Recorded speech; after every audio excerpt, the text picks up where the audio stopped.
آیت نمبر ہے 37۔ بسم اللہ الرحمن الرحیم۔ الحمد للہ رب العالمین والصلاة والسلام علی سید المرسلین وعلی آلہ واصحابہ اجمعین۔ اما بعد فاعوذ باللہ من الشیطان الرجیم۔ بسم اللہ الرحمن الرحیم۔ ربنا انی اسکنت من ذریتی بواد غیر ذی زرع عند بیتک المحرم ربنا لیقیموا الصلاة فاجعل افئدة من الناس تهوی الیہم وارزقهم من الثمرات لعلهم يشكرون ربنا إنك تعلم ما نخفي وما نعلن وما يخفى على الله من شيء في الأرض ولا في السماء صدق الله مولانا العظيم۔ سیدنا ابراہیم علیہ السلام نے اپنی بیوی اور اپنے بیٹے کو بالکل بے آباد بنجر، جہاں کوئی سبزہ نہیں تھا، کسی شہر کا وجود نہیں تھا، اس وقت بیت اللہ بھی مٹی کے اندر تھا، ایسی جگہ اپنی بیوی اور اپنے بچے کو چھوڑ کر خاموشی سے چلے گئے۔ حضرت ہاجرہ پیچھے آئیں اور اپنے شوہر کو بار بار پکارا کہ ہمیں یہاں ویرانے میں کیوں چھوڑ کر جا رہے ہیں؟ کوئی جواب نہیں دیا۔ فوراً خیال ہوا کہ یہ اللہ کے ایسے بندے ہیں، اللہ کے حکم کے بغیر کوئی کام نہیں کرتے۔ فوراً پوچھا کہ کیا آپ کو اللہ نے اس بات کا حکم دیا ہے کہ ہمیں یہاں چھوڑ کر جاؤ؟ تو حضرت ابراہیم نے چہرہ ہلا کر کہا جی مجھے اللہ نے حکم دیا ہے۔ حضرت ہاجرہ وہیں ٹھہر گئیں اور فوراً زبان سے کہا اگر میرا اللہ نے حکم دیا ہے پھر مجھے اور میرے بچے کو میرا اللہ کبھی بھی ضائع نہیں کرے گا۔ ابراہیم علیہ السلام چلے گئے۔ جب تھوڑا دور چلے گئے، پہاڑی کے پیچھے چلے گئے جہاں سے بیوی اور بیٹا نظر نہیں آ رہے تھے، بیت اللہ کی طرف رخ کر کے اللہ کے سامنے پھر اپنی جھولی پھیلائی اور اللہ کے سامنے پھر ہاتھ اٹھائے اور یہ دعائیں مانگی، اور اللہ تعالیٰ نے ان دعاؤں کو کیسا قبول کیا؟ آج بھی اس پورے رکوع کا ایک ایک لفظ یہ بتا رہا ہے کہ اللہ نے اس کو قبول کیا۔ اگر ہم میں سے بھائی اللہ تعالیٰ کسی کو اپنے گھر کی زیارت کے لیے لے جائے، بیت اللہ شریف میں بیٹھ کر ذرا آپ اس رکوع کی تلاوت کیجئے اور اس کے معنی اور مفہوم میں ڈوب جائیے، پھر آپ کو اندازہ ہوگا کہ ابراہیم علیہ السلام وہاں کیا کیا مانگ کر گئے۔ ایک دعا یہ مانگی ربنا انی اسکنت من ذریتی، اے میرے رب میں آباد کر رہا ہوں اپنی اولاد میں سے کچھ کو، ساری نہیں، اسحاق علیہ السلام اور حضرت سارہ کو تو شام میں ہی آباد کیا، اپنی اولاد میں سے کچھ کو بوادن، ایسی وادی میں غیر ذی زرع، جو جہاں کچھ بھی نہیں ہے، کوئی سبزہ نہیں ہے، جو بالکل ویران ہے۔ یہ اللہ کا انتخاب ہے بھائیو۔ حسد کرنے والے کو اگر یہ بات سمجھ آ جائے تو ہم کسی پر حسد نہ کریں۔ اللہ جل جلالہ نے اپنے گھر کے لیے ایسی جگہ کو منتخب کیا جہاں نہ کوئی پانی کا چشمہ، جہاں نہ کوئی سبزہ ہے، ظاہری کوئی حسن و جمال وہاں نہیں ہے۔ یہ اللہ کا انتخاب ہے۔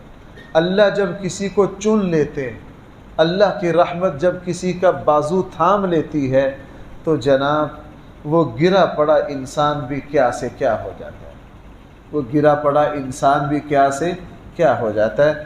ایسی جگہ آباد کیا۔ ہاں نبی کریم صلی اللہ علیہ وسلم نے فرمایا قیامت سے پہلے پہلے ایسا وقت آئے گا کہ یہ جو حجاز مقدس کا علاقہ ہے یہ سرسبز و شاداب ہو جائے گا۔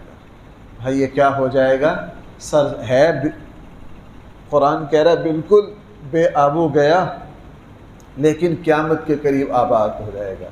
جیسے اب آہستہ آہستہ وہاں سبزہ، وہاں درخت وغیرہ اب اگنا شروع ہو گئے ہیں۔ رسول اللہ صلی اللہ علیہ وسلم نے جو پیشین گوئی فرمائی تھی، اب پچھلے سال جو بارشیں ہوئی تھیں اس بارشوں میں بھی یہ مزدلفہ، عرفات، دائیں بائیں کے جتنے میدان تھے یہ سارے سبزے سے بھر گئے تھے۔ اور عرب علماء نے کہا تھا کہ رسول اللہ صلی اللہ علیہ وسلم کی حدیث میں جو پیشن گوئی ہے وہ یہی ہے کہ یہاں کبھی بھی ایسا ہوا نہیں، یہ اللہ کی شان ہے۔ بہرحال عند بیتک المحرم، میں اپنی اولاد کو آباد کر رہا ہوں تیرے محترم گھر کے پاس، تیرے محترم گھر کے پاس۔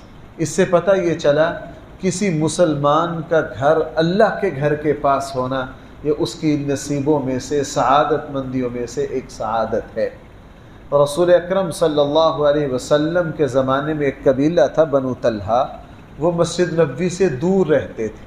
انہوں نے کوشش کی کہ ہم یہاں آباد ہو جائیں آ کے، بعد میں رسول اللہ صلی اللہ علیہ وسلم نے ان کو اجازت دے دی۔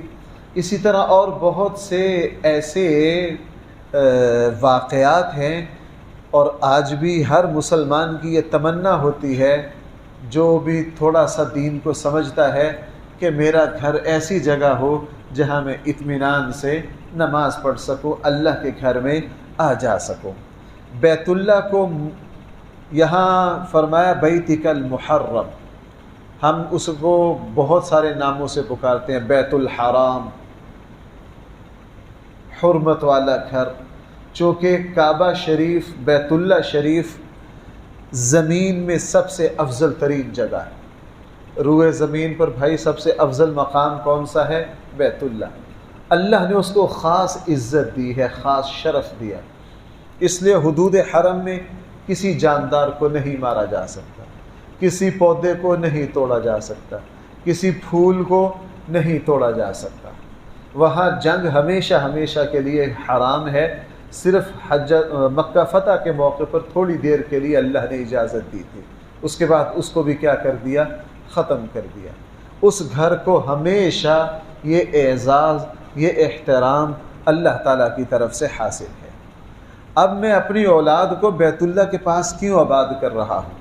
فرمایا ربنا لیقیموا الصلاۃ، اے ہمارے رب تاکہ یہ کیا کریں بھائی؟ نماز قائم کریں۔ تاکہ کیا کریں؟ نماز قائم کریں۔ میں نے پچھلا جمعہ، یہ شاید اس سے پچھلا جمعہ نماز پر پڑھایا تھا، اور قرآن کے اسلوب کو دیکھتے ہوئے یہ جی چاہتا ہے کہ کم سے کم سال میں 4-5 مرتبہ جمعے کی کوئی نہ کوئی تقریر نماز پر ضرور ہونی چاہیے۔ آپ ذرا یہاں نماز کی اہمیت کا اندازہ لگائیے۔ ابراہیم علیہ السلام کیا فرما رہے ہیں؟ میں نے اپنی اولاد کو آباد کیا، ربنا، اے ہمارے رب، لیقیموا الصلاۃ، تاکہ وہ کیا کریں؟ بھائی ذرا اگلا صفحہ کھولیے، آگے جائیے، صفحہ نمبر 60 کے بالکل آخر میں وہ دعا ہے جو ہم کہاں پڑھتے ہیں؟ نماز میں۔ وہاں پھر کیا کہہ رہے ہیں؟ رب اجعلنی مقیم الصلاۃ ومن ذریتی، اے میرے رب مجھے بھی نماز کو قائم کرنے والا بنا دے، ومن ذریتی، اور میری اولاد کو بھی۔ اب آپ غور کریں ذرا یہاں، ابراہیم علیہ السلام پہاڑی کے پیچھے کھڑے ہیں، بیت اللہ کی طرف رخ کر رکھا ہے، بیوی بچوں کو یہاں ویرانے میں چھوڑ کر جا رہے ہیں، اللہ تعالیٰ سے دعائیں مانگ رہے ہیں۔ یہاں ساری دعاؤں میں کوئی دعا ڈبل اور مکرر نہیں ہے۔ مکرر دعا جو ہے وہ صرف کس کی ہے؟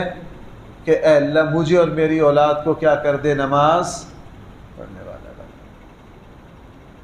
اگر نماز صحیح طور پر پڑھی جائے، اگر نماز سمجھ کر سنت کے مطابق پورے سمجھ کر پڑھی جائے، تو حقیقت یہ ہے کہ اللہ تعالیٰ کے یہاں سب سے زیادہ اللہ سے تعلق پیدا کرنے والی چیز نماز ہے۔ اس طرح نہیں جس طرح ہم یہاں بھائی پڑھتے رہتے ہیں، اللہ اکبر کہاں پتہ نہیں کدھر کھوئے گئے، پتہ نہیں کدھر گم ہو گئے، کوئی پتہ نہیں رکوع چل رہا، سجدہ چل رہا۔ میں اکثر یہ لفظ بولتا ہوں، نماز کو بھائی کیا کرنا؟ سمجھ کر پڑھنا، پتہ ہو میں سبحانک اللہم وبحمدک میں کیا کہہ رہا ہوں، میں سورہ فاتحہ میں کیا کہہ رہا ہوں، میری زبان پہ جو صورت ہے میں اس میں کیا کہہ رہا ہوں، اس میں قرآن کیا کہہ رہا ہے، میں رکوع میں کیا ہوں۔ دیکھو ہم رکوع سے اٹھتے ہیں، بھائی اٹھتے ہوئے کیا کہتے ہیں؟ سمیع اللہ لمن حمیدہ۔ جس نے اللہ کی تعریف کی اللہ نے اس کی تعریف فوراً کھڑے ہوتے کیا کہہ رہے ہیں؟ ربنا لک الحمد ربنا ولک الحمد ربنا لک الحمد ربنا ولک الحمد اللہم ربنا لک الحمد اللہم ربنا ولک الحمد. چاروں طرح روایات میں آتا ہے، حدیث میں. ابھی کہا ہے کہ اللہ، جس نے اللہ کی تعریف کی، اللہ نے اس کی تعریف فی الفور تعریف کر رہے ہیں. یعنی اس وقت خیال ہو کہ میرا اللہ میری کی ہوئی تعریف کو براہ راست سن رہے ہیں. براہ راست کیا کر رہے ہیں؟ سن رہے ہیں. اس لیے نماز کو سمجھ کر پڑھنا. ہمارے ایک بر صغیر کے بہت بڑے محدث حضرت علامہ انور شاہ صاحب کشمیری رحمہ اللہ، ایک مرتبہ پیدل سفر کر کے 10-12 کوہ سفر کر کے اپنے استاد حضرت مولانا رشید احمد صاحب گنگوہی ان کی خدمت میں پہنچے. اتفاق کی بات ہے کہ حضرت گنگوہی اس وقت تہجد کے لیے وضو کر رہے تھے. پیدل آئے اتنی دور سے، سلام کیا استاد کو اور اپنے شیخ کو. استاد نے پوچھا علامہ انور شاہ صاحب سے، مولوی انور پیدل آئے ہو، اس وقت آئے ہو، خیر ہے؟ تو کہا جی حضرت ایک دعا کروانے آیا ہوں.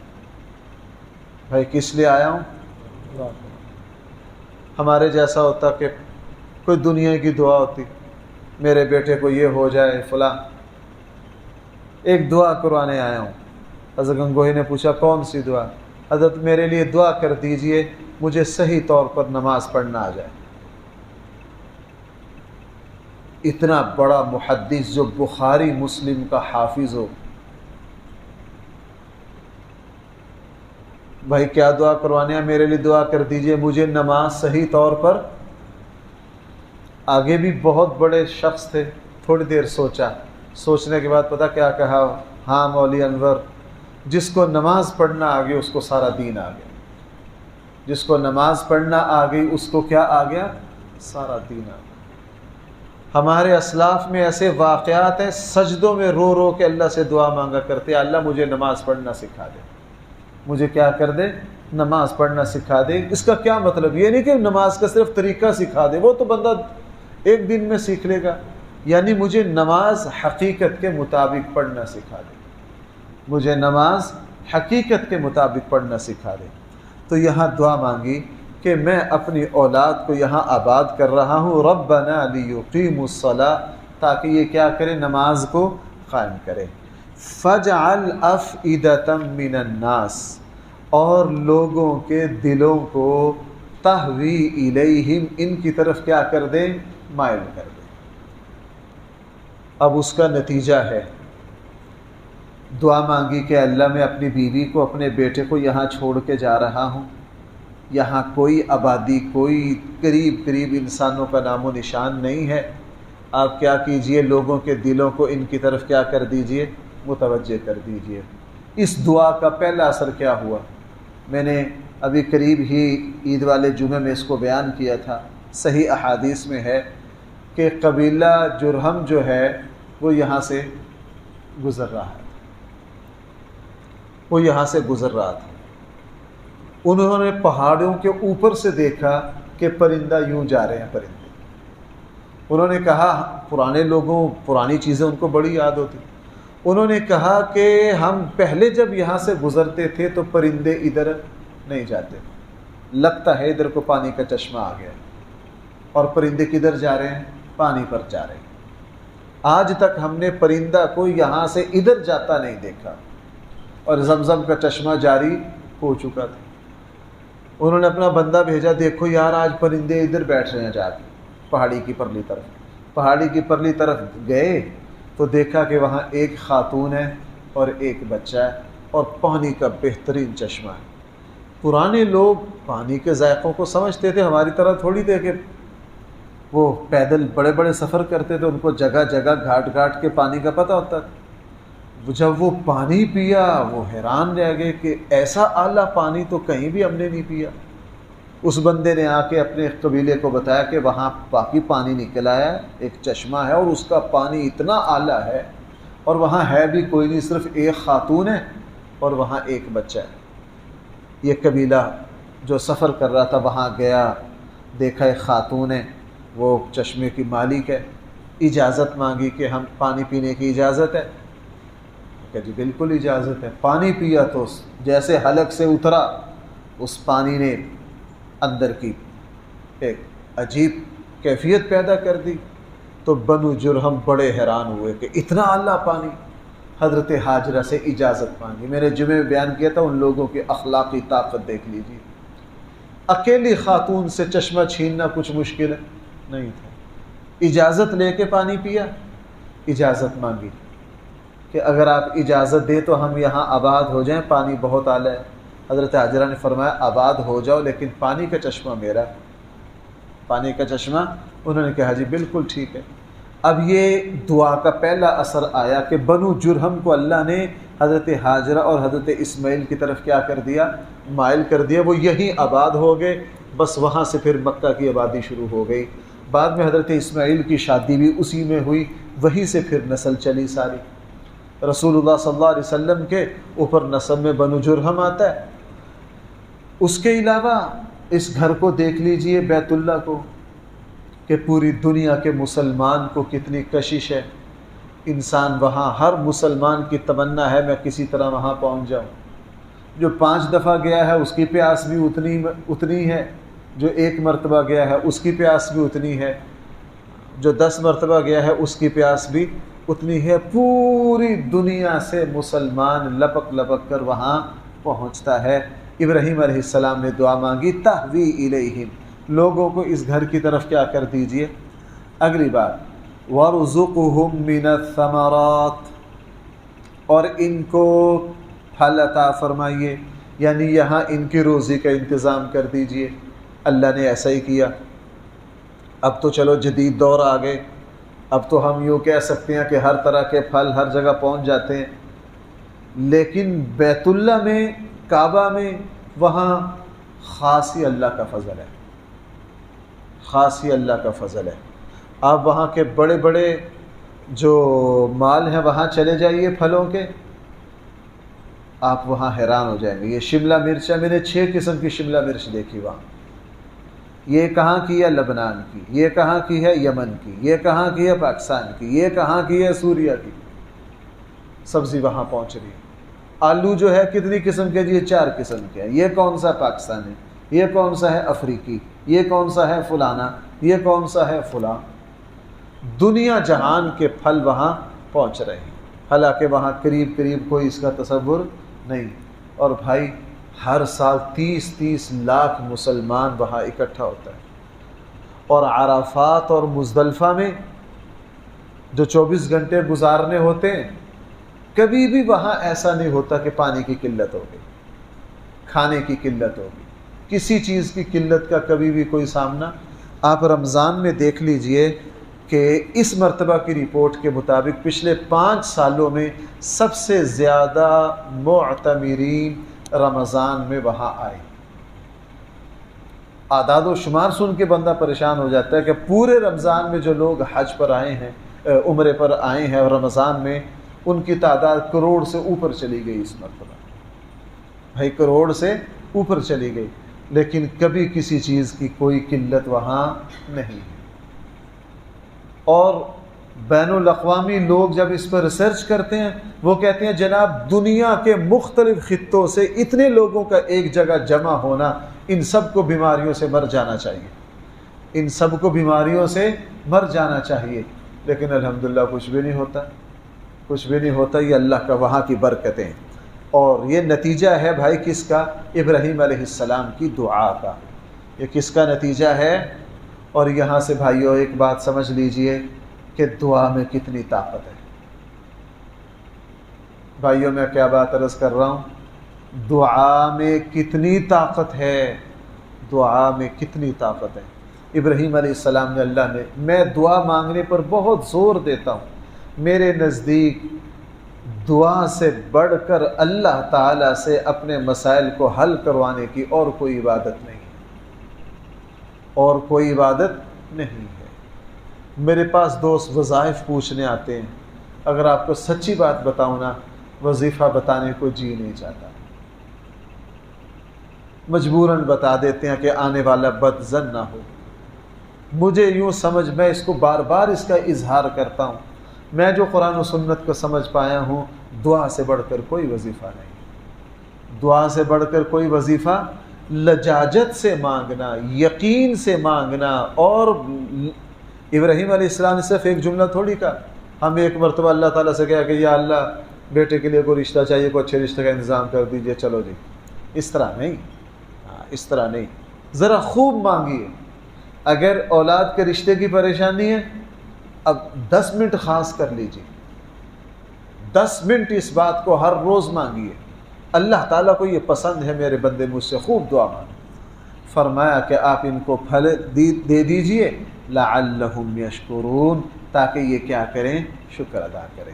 اگلی بات ذرا بڑی اہم ہے، دعا مانگیے ربنا انک تعلم ما نخفی وما نعلن، اے ہمارے رب بے شک آپ جانتے ہیں جو کچھ ہم چھپائیں، جو کچھ ہم ظاہر کریں، وما یخفی علی اللہ من شیء فی الارض ولا فی السماء، نہیں ہے چھپی ہوئی کوئی چیز اللہ کے سامنے آسمان میں اور نہ زمین میں۔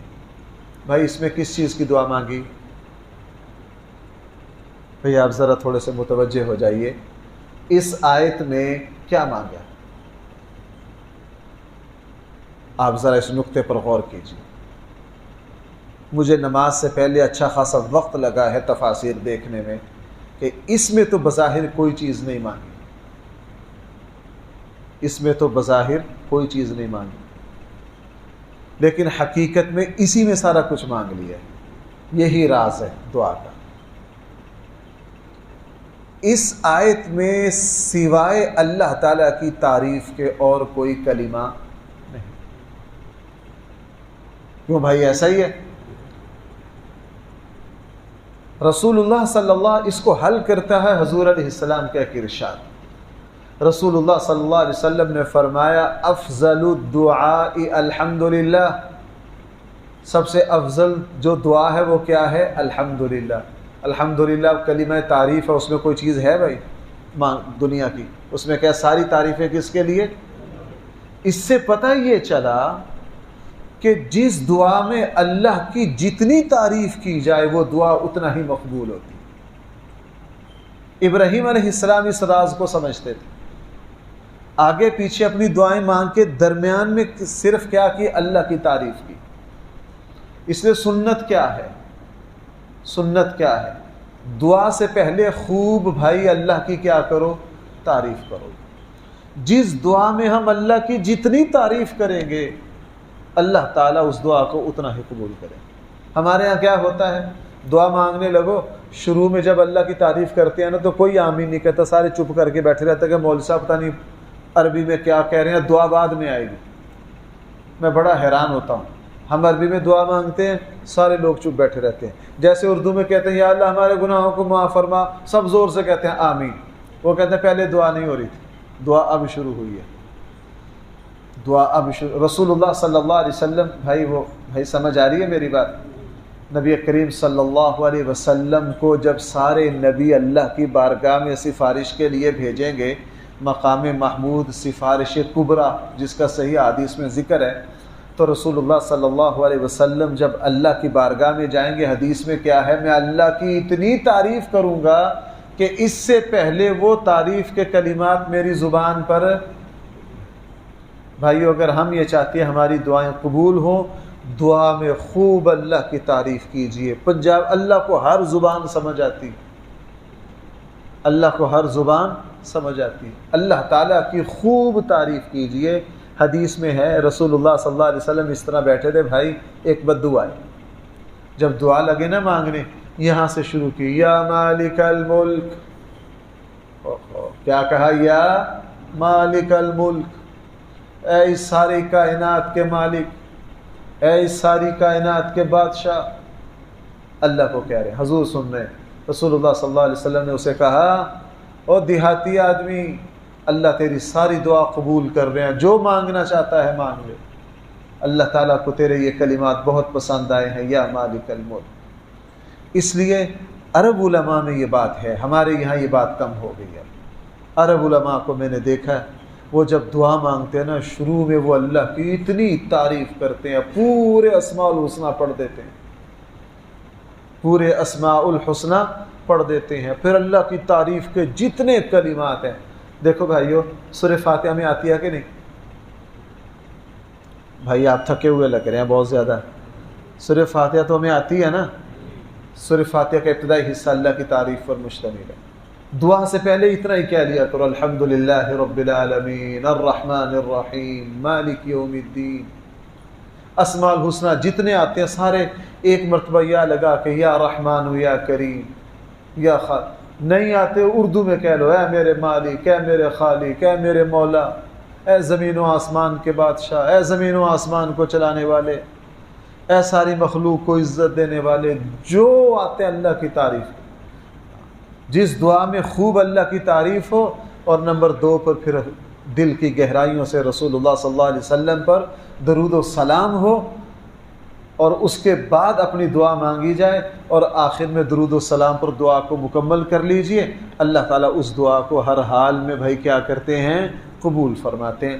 اس لیے ابراہیم علیہ السلام نے دعا میں دیکھیں یہ پوری جو آیت ہے، ربنا، اے ہمیں ہمارے پروردگار، اے ہمیں پالنے والے، انک تعلم ما نخفی وما نعلن، بے شک آپ جانتے ہیں ما نخفی، جو کچھ ہم چھپائیں، وما نعلن، جو کچھ ہم ظاہر کریں، وما یخفی علی اللہ من شیء فی الارض ولا فی السماء، نہیں ہے چھپی ہوئی کوئی چیز اللہ کے سامنے زمین میں اور نہ آسمان میں۔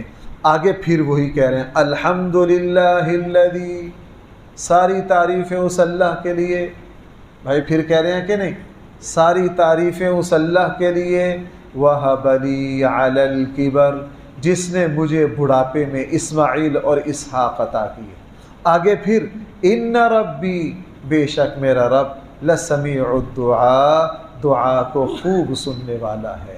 رب اجعلنی مقیم الصلاۃ ومن ذریتی، یہ جملہ پھر وہی آ گیا، یہ جملہ پھر وہی آ گیا۔ انشاءاللہ یہ جو کل الحمدللہ الذی، یہاں سے کل دوبارہ چلے۔ اللہ تعالی ہم سب کو صحیح فہم عطا فرمائے۔ الحمدللہ رب العالمین، والصلاة والسلام علی سید الانبیاء والمرسلین وعلی آلہ واصحابہ اجمعین۔ ربنا آتنا فی الدنیا حسنہ وفي الآخرة حسنة وقنا عذاب النار۔ صلی اللہ تعالی